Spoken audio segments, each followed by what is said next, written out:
솔로몬의 이야기 다시 이제 돌아왔는데, 하나님이 통치 말년에 이방 여인과 결혼했고, 그리고 그 이방 여인들이 숭배하는 우상 숭배로 인해서 하나님에게서 완전히 돌아서 버린 솔로몬에게 심판을 선언하시면서 나라를 찢어서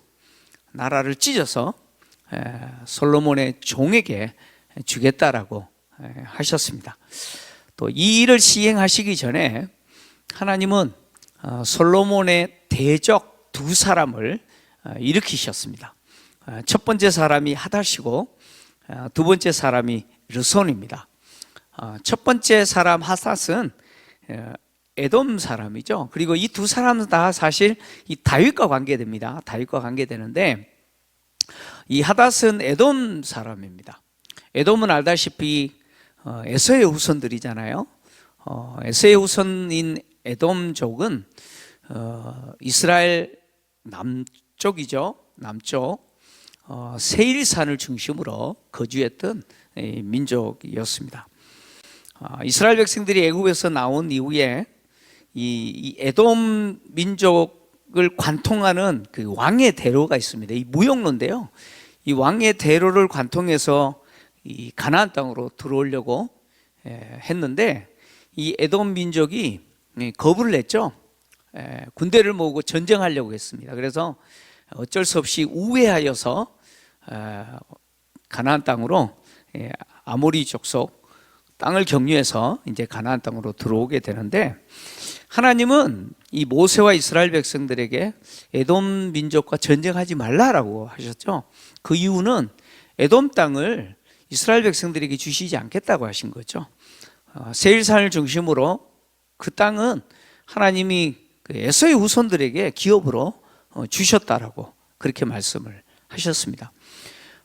이스라엘 백성들이 이제 가나안 땅에 정착한 이후에 이 에돔 민족과 이게 이제 트러블이 좀 생겼는데, 에돔 민족과 전쟁했던 내용이 처음 등장하는 곳이 사울 왕 때입니다. 사울 왕 때인데, 사무엘상 14장 47절을 보면 사울이 왕이 된 이후에요, 주변 여러 민족들과 전쟁을 합니다. 전쟁을 하는데, 그 전쟁했던 민족 가운데 모압도 있고요, 암몬 자손도 있고, 에돔과 소바의 왕들과 블레셋 사람들과 전쟁을 했습니다. 그런데 또 이겼다 이렇게 기록하고 있습니다. 그러니까 사울이 왕이 된 이후에 이제 에돔과 전쟁을 해서 이기긴 했는데, 그렇다고 해서 뭐 이제 에돔과 전면전을 하거나 그런 적은 아닌 것 같아요. 왜냐하면 사울의 그 신하 가운데 도액이라고 하는 신하가 있죠. 도액이라고 하는 신하가 있는데, 이 신하의 그 역할은 사울 왕의 그 목자장 역할을 했던 사람입니다. 근데 이 도액이 에돔 사람이에요. 에돔 사람인데 사울 왕의 신하가 되어가지고, 그가 했던 역할이 뭐냐면, 다윗이 이 아히멜렉 제사장에게 도피했지 않습니까? 사울이 죽이려고 하는 것을 피하여서 이 아히멜렉 제사장에게, 놉 땅에 있는 아히멜렉 제사장에게 도피했는데, 그때 이 도액이라고 하는 사람이 그곳에 있었고 그것을 봤잖아요. 그리고 그것을 사울에게 일러 바쳤지 않습니까? 그래서 사울이 이 아히멜렉 제사장과 놉 땅에 있는 제사장 85명을 살해할 때 이 도액이 역할을 했지 않습니까? 이 에돔 사람이었습니다. 그러니까 사울이 비록 에돔과 전쟁을 했지만 그렇게 에돔과 뭐 심각한 관계는 아니었던 것 같아요. 근데 에돔과 이스라엘 간의 관계에 있어서 가장 심각했던 데가 이 다윗 때입니다. 다윗은 아예 에돔과 전쟁하고 아예 에돔을 정복해 버렸습니다. 그 내용이 사무엘하 8장에 기록되어 있는데, 8장 13절과 14절을 보시면 다윗이 왕이 된 이후에 주변의 여러 민족과 전쟁했는데 그 중에 에돔과 전쟁을 했습니다. 에돔과 전쟁했는데 다윗이 소금골짜기에서요, 에돔 사람 18,000명을 죽여요. 그리고 에돔을 굴복시킵니다. 그리고 그곳에 에돔의 수도에 그 수비대를 두죠. 수비대를 두고 뭘 받느냐? 이 조공을 받습니다.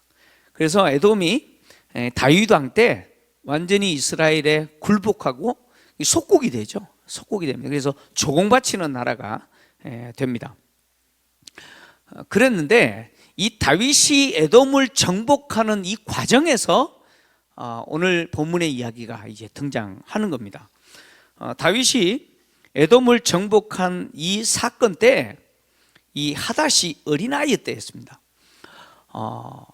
오늘 본문을 보면 다윗이 에돔을 정복했을 때 이 요압, 군대 장관 요압이요, 이 에돔 민족이 다시는 이스라엘을 위협하지 못하도록 아예 남자를 다 죽이려고 했어요. 남자들을 그냥 전쟁에 나갈 수 있는 남자들은 그냥 다 죽이려고 무려 6개월 동안 에돔 땅에 머물러 있었습니다. 그때 이 하닷이 왕족인데, 왕의 아들이에요. 왕의 아들인데 그 신하들과 함께, 아버지 신하들이죠, 함께 이제 애굽으로 도피를 한 것이죠. 그래서 애굽에 도피했는데 애굽 왕 바로가 이 하닷에게 집과 먹을 양식을 주고 또 뭘 줬습니까? 토지를 줘서 애굽에서 살도록 합니다. 그것뿐만 아니고 바로가요, 자신의 아내죠, 왕비잖아요. 왕비의 동생, 왕비가 다브네스라고 하는 이름으로 성경에 등장하는데 이 다브네스의 동생을 아내로 줍니다. 그러니까 이 하닷이 이 애굽의 왕 바로와 어떤 관계가 되었습니까? 동서가 됐죠, 그죠? 동서가 되었습니다. 그러니까 바로가 이 하닷을 아주 인정을 한 것 같아요. 이 하닷이 그 바로에게 은총을 입어가지고 바로 왕과 이제 동서지간이 된 것이죠. 그러다가 이제 다윗도 죽고 요압도 죽었다라고 하는 소식을 듣고 이 하닷이 고국으로 돌아오지 않습니까? 바로가 만류함에도 불구하고 이렇게 고국으로 돌아왔습니다. 왜 돌아왔을까요? 에돔이라고 하는 민족을 다시 이스라엘로부터 완전히 독립시키기 위해서, 속국으로서 맨날 조공바쳤는데 이제 다윗도 죽었고 요압도 죽었으니까 다시 에돔을 독립시키기 위해서 돌아온 겁니다. 성경에는 이 하닷이 어떻게 솔로몬의 대적이 되어서 솔로몬을 괴롭혔는지 기록되어 있지는 않습니다. 근데 어떤 연구에 따르면 이 솔로몬이 두로 왕과 더불어서 엔시온 계배를 중심으로 배를 만들어서 해상 무역을 했잖아요. 근데 이 하닷이 이 엔시온 계배를 중심으로 한 이 솔로몬의 무역을 이 게릴라전을 통해서 방해했다, 뭐 이렇게 어떤 연구에서 이렇게 이 드러낸 내용들이 있는데 뭐 그랬을 수도 있을 것 같아요. 어쨌든 이 하닷이 솔로몬을 되게 괴롭혔습니다. 성경이 지금 이 하닷 이야기를 기록을 하면서 아주 자세하게 기록을 했어요.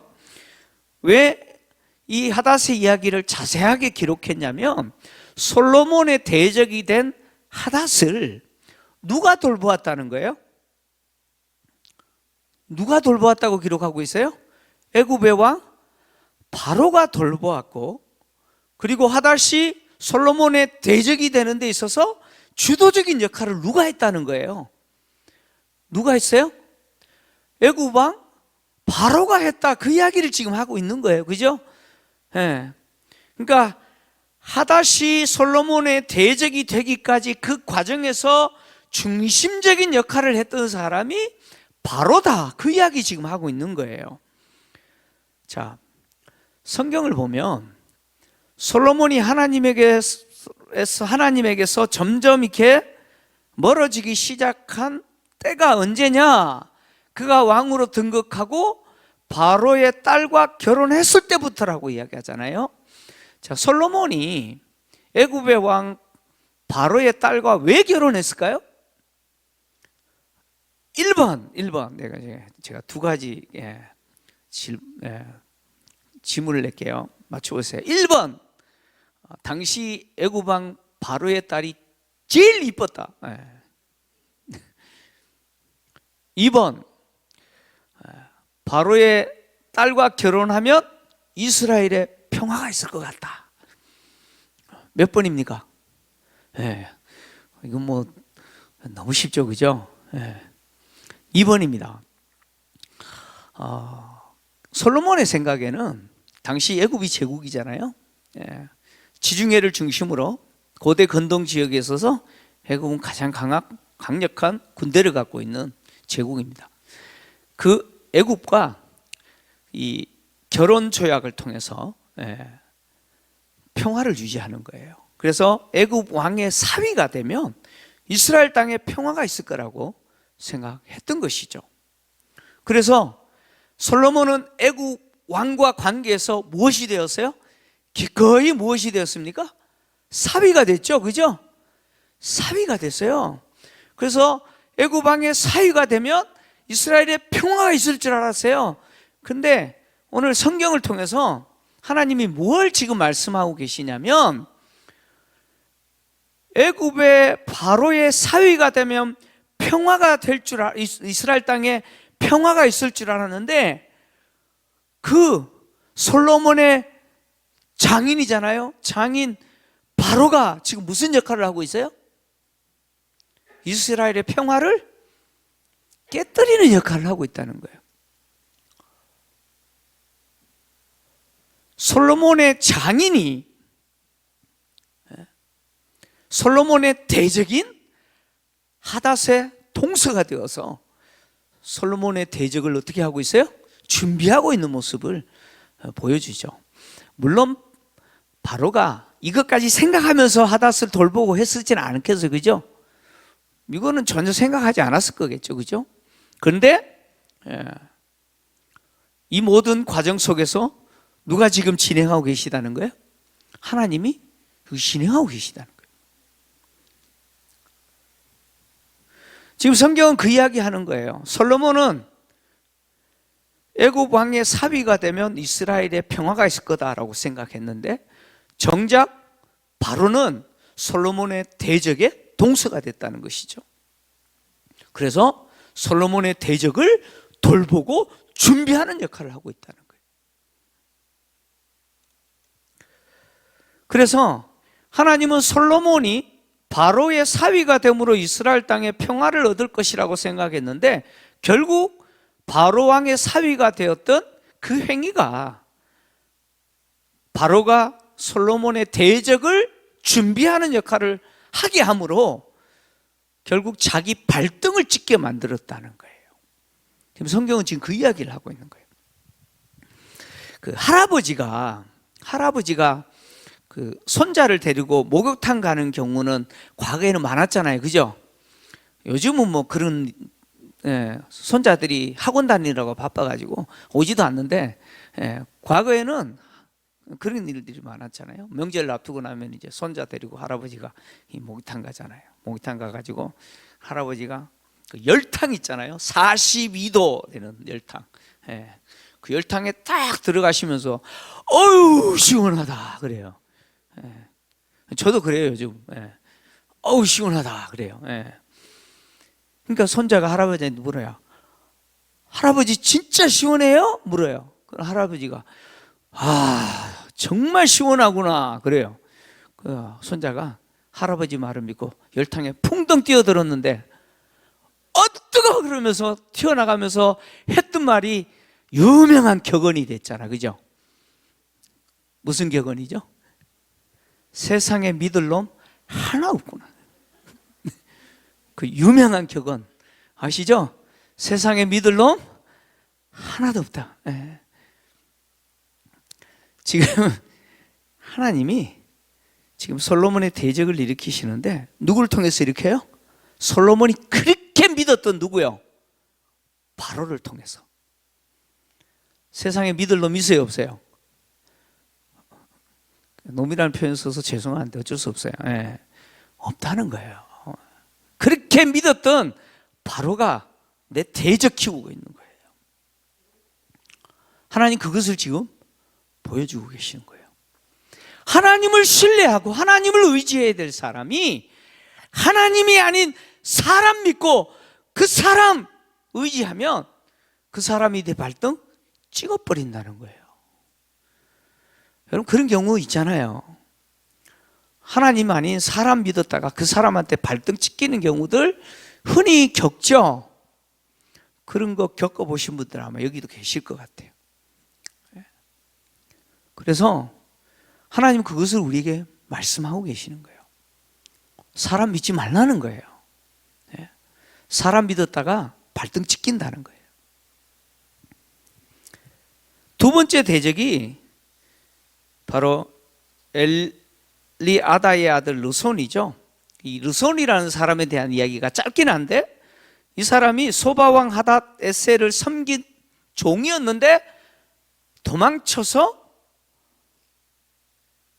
다메섹을 정복하고 왕이 되었다, 뭐 그 이야기를 하고 있잖아요, 그죠? 르손이 섬겼던 주인인 이 소바왕 하닷에셀은요, 또 다윗과 전쟁했던 사람이에요. 다윗과 전쟁했던 사람인데, 다윗은 이 소바왕 하닷에셀과 두 번 전쟁합니다. 두 번 전쟁에서 이겼고 하닷에셀로부터 조공을 받습니다. 사무엘하 8장 3절에서 6절까지만 좀 보겠습니다. 10절까지로 올려놨는데 6절까지만 좀 보겠습니다. 한번 읽겠습니다. 시작. 르홉의 아들 소바왕 하닷에셋이 자기 권세를 회복하려고 유브라데 강으로 갈 때에 다윗이 그를 쳐서 그에게서 마병 1700명과 보병 2만 명을 사로잡고 병거 100대의 말만 남기고 다윗이 그 외의 병거의 말은 다 발의 힘줄을 끊었더니 다메섹의 아람 사람들이 소바왕 하닷에셀을 도우러 온지라. 다윗이 아람 사람 2만 2천 명을 죽이고 다윗이 다메섹 아람에 수비대를 두매 아람 사람이 다윗의 종이 되어 조공을 바치니라. 다윗이 어디로 가든지 여호와께서 이기게 하시니라. 아멘. 자, 이 하닷에셀과 다윗이 두 번 전쟁하는데 이 두 번 전쟁에서 이겨요. 그리고 이 다메섹이라는 이 지역을 중심으로 있던 이 아람 사람이 소바왕 하닷에셀을 도우려고 왔는데 다윗이 이 아람 사람까지 어떻게 해요? 정복하고 다메섹을 정복했다는 거예요. 그리고 그곳에 수비대를 두어서 조공바치게 했다는 거예요. 이 사건, 이 전쟁 때 누가 도망쳤느냐? 이 르손이라는 사람이 도망쳤다는 거예요. 도망쳤는데 자기가 먼저 도망치고 이 전쟁에 나가기 싫어가지고 도망친 사람들이 있었다는 거예요.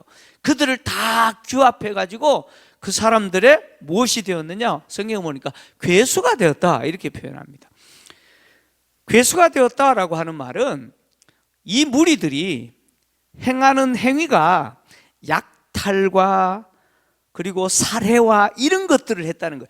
그러니까 무법 잔인했던 사람들이라는 거예요. 한 동네를 습격하고 약탈하고 이런 행위를 했던 사람이라는 거예요. 이런 행위를 했던 무리들의 뭐였다는 거예요? 두목이 되었다는 거예요. 그리고 그가 어디를 정복하느냐? 다메섹을 정복했다는 거예요. 자, 이 다메섹은 누가 정복한 곳이에요? 다윗이 정복한 거예요. 그리고 수비대를 둬서 조공바치게 했잖아요. 근데 이 르손이 그 다메섹에 들어가서 살면서 그것을 장악해버린 거예요. 그리고 그곳에 무엇을 세웠느냐? 나라를 세워버렸다는 거예요. 그러니까 다메섹을 중심으로 수리아의 왕이 되어버린 거예요. 그러니까 다메섹을 중심으로 했던 이 아람 나라가 다윗에게 조공을 바쳤는데 이 르손에 의해서 조공 바치는 나라가 아니라 더 강력한 나라가 재건이 됐다. 지금 그 이야기하고 있는 것이죠. 르손이 수리아 왕이 되고 또 다메섹을 중심으로 해서 이 다윗에게 조공바치던 그 나라가 아니고 솔로몬을 아예 대적했던 그런 강력한 나라가 되게 만들었다. 성경을 이렇게 이야기하는데 실제로 이 르손을 통해서 재건된 이 아람 나라는요, 이때로부터 계속해서 남유다와 북이스라엘 이 사이에서 줄을 타면서 북이스라엘을 괴롭히기도 하고 남유다를 괴롭히기도 하고 끊임없이 이스라엘을 괴롭게 합니다. 그 역할을 해요. 이 르손은 솔로몬이 살아있을 때 끊임없이 솔로몬을 하여금 가시 역할, 괴롭히는 역할을 했습니다. 자, 이게 무슨 이야기냐면 성경은 이런 이야기를 하는 거예요.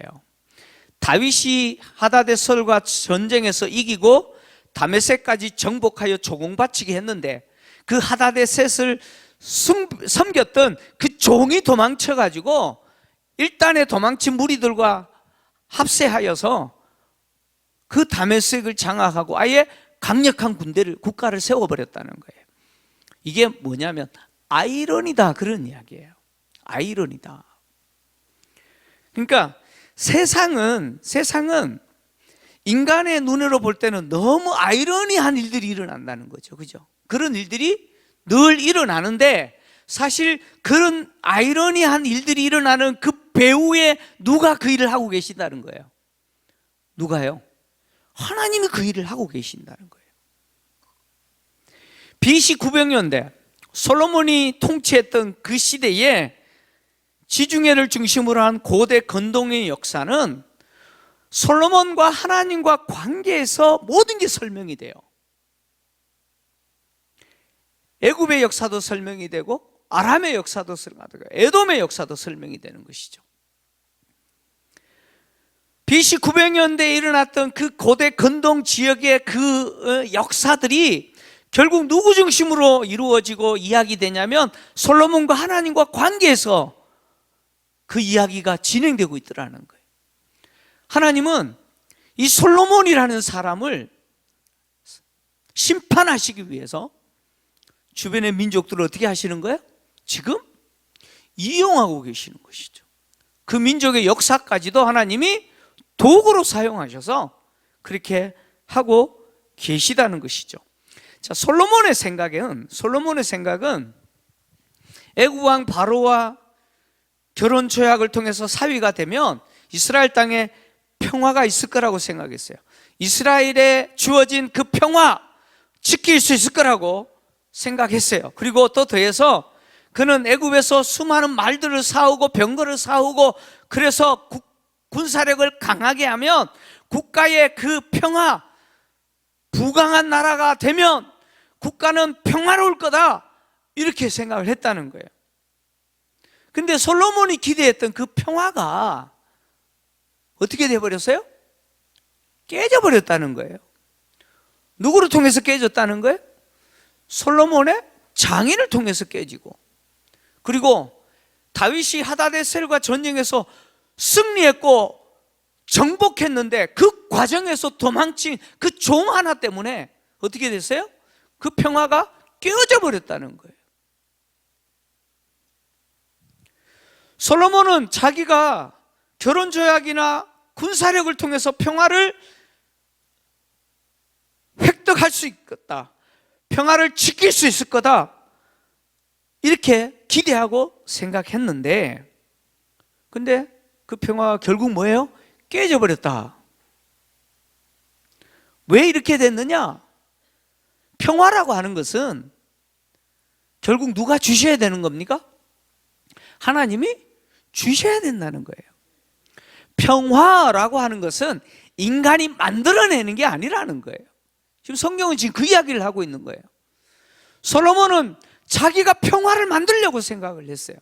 근데 결국 평화라고 하는 것은 인간이 만든다고 해서 만들어지는 게 아니라는 거예요. 평화는 누가 주셔야 되느냐? 하나님이 주셔야 됩니다. 한 개인이든 가정이든 국가든 어떤 공동체든 평화는 하나님이 주셔야 된다는 거예요. 지금 우리는 그것을 보고 있잖아요. 그죠? 지금 얼마나 세상이 시끄러운지 몰라요. 그죠? 지금 중동이 또 어떻게 될지 지금 하나님을 떠난 인간에게 벌어진 참상이 뭐냐면 서로 죽이는 거잖아요. 그래서 하나님을 떠난 인간, 가인이 아벨을 죽이고 라멕이 소년을 죽이고 또 여러 사람을 죽이고 또 더하여서 이런 살인과 포악이 세상을 덮어버렸잖아요. 그래서 하나님이 홍수로 심판하지 않으면 안 될 정도로 그 포악이 세상에 충만했지 않습니까? 예수로 충만한 게 아니고 이 포악이 온 땅에 충만했지 않습니까? 그러니까 이런 포악이 난무하는 세상은 주님이 다시 오실 때까지 인간 역사 속에서 끊임없이 벌어지는 일이잖아요. 우리 요한계시록을 통해서 보고 있는 거잖아요.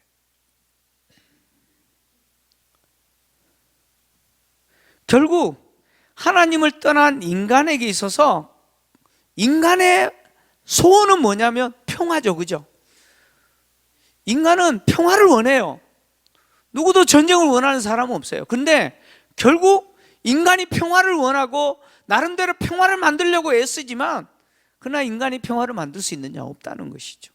하나님 주시지 않으면 결국 그것을 가지지 못한다는 것이죠. 하나님은 솔로몬의 이야기를 통해서 그 이야기를 지금 하고 있는 거예요. 아무리 솔로몬이 하나님을 떠나서 평화를 만들려고 해도 안 된다는 거예요. 도리어 솔로몬이 자기 발등 찍는 역할만 한다는 것이죠. 하나님을 떠난 인간은 그렇게 원하는 평화를 얻지 못할 뿐만 아니라 있는 평화도 잃어버린다는 것이죠. 지금 열왕기 내용은 바벨론 포로로 끌려간 자들에게 지금 주는 메시지거든요. 바벨론 포로로 끌려간 자들이 이 내용을 읽으면서 어떤 생각을 할까요? 그들이 이 내용을 읽으면서 우리 조상 솔로몬 왕 때에 솔로몬을 대적했던 그 하닷이라는 사람, 솔로몬을 대적했던 그 르손이라고 하는 아람 왕, 그들이 솔로몬을 대적했던 것은 솔로몬이 누구를 떠났기 때문에요? 하나님을 떠났기 때문에 하나님이 그들을 통해서 인생 채찍으로 지금 솔로몬에게 하나님이 심판하시는구나 라고 하는 것을 지금 보고 있는 것이죠. 하나님이 당신을 떠난 솔로몬을 심판하시면서 하닷과 르손을 일으키시고 그들을 준비하셔서 인생 채찍이 되어서 솔로몬을 교훈하듯이 바벨론 포로로 끌려가 있는 그 사람들이 생각할 때 왜 남유다가 바벨론에 의해서 패망당하고 거룩하신 하나님의 전이 무너지고 왜 우리가 이렇게 이 바벨론으로 끌려왔느냐? 하나님이 계시지 않기 때문이었느냐? 그게 아니라는 거예요. 하나님이 계시지 않았기 때문이 아니라 누구를 떠나버렸기 때문에 우리 아버지 세대들이, 우리 할아버지 세대들이 솔로몬 왕 때부터 우리가 바벨론 포로로 끌려오는 이때까지 하나님을 떠났기 때문에 결국 하나님이 이 바벨론이라고 하는 하닷과 르손을 들어서 솔로몬을 징계하셨듯이 바벨론을 통해서 우리를 징계하시는구나. 바벨론이라고 하는 인생 채찍을 하나님이 드시고 우리를 하나님이 이렇게 심판하셨구나. 이것을 보는 것이죠. 그리고 하나님이 인생 채찍을 통해서 그렇게 교훈하실 때 그 목적은 돌아오라는 것이죠. 다시 돌아오라는 거예요. 그래서 바벨론 포로 중에 있는 자들이 이 내용을 읽을 때 그들은 바벨론이 강했기 때문에 남유다가 힘이 없었기 때문에 우리가 망했고 하나님이 우리를 도와주시지 않았기 때문에 우리가 이 모양 이 꼴이 됐고 이게 아니라 우리가 하나님을 떠났구나. 우리가 하나님을 떠났구나. 하나님이 바벨론을 통해서 우리에게 교훈하시는구나. 우리에게 돌아오라라고 말씀하시는구나. 이것을 깨닫게 하시는 거죠. 우리가 의지해야 될 대상은 인간이 아니라는 것이죠. 돈도 아니고요, 국력도 아니고요, 세상이 말하는 그것이 아니라는 거예요. 우리가 의지해야 될 것은 오직 누구뿐이라는 거예요? 오직 하나님뿐이라는 거예요. 하나님 의지해야 된다는 거예요. 하나님 다시 바라봐야 된다라고 그들이 말하고 있는 것이죠. 하나님은 지금도 뭐 한 개인이든 가정이든 교회든 뭐 국가든 인생 채찍을 통해서 이렇게 교훈을 주실 때가 있습니다. 근데 하나님이 우리에게 힘든 시간들을 만나게 할 때 그것이요 우리에게 손해되게 하는 게 아닙니다. 우리 망해라고 하나님이 그 일을 우리에게 만나게 하시는 게 아닙니다. 하나님은 그 일을 통해서 우리에게 나에게 돌아오라라고 말씀하시는 거예요. 나를 신뢰해라 라고 말씀하시는 거예요. 네가 그렇게 의지했던 바로가 무슨 짓 했는지 아느냐? 네가 의지했던 그 바로가 너에게 평화를 주는 게 아니라 너의 대적을 키우고 있다라고 지금 말씀하고 있는 것이죠. 우리가 의지하고 신뢰하는 그것이 나를 도와주는 게 아니라는 거예요. 나를 폭망하게 만들 거라는 거예요.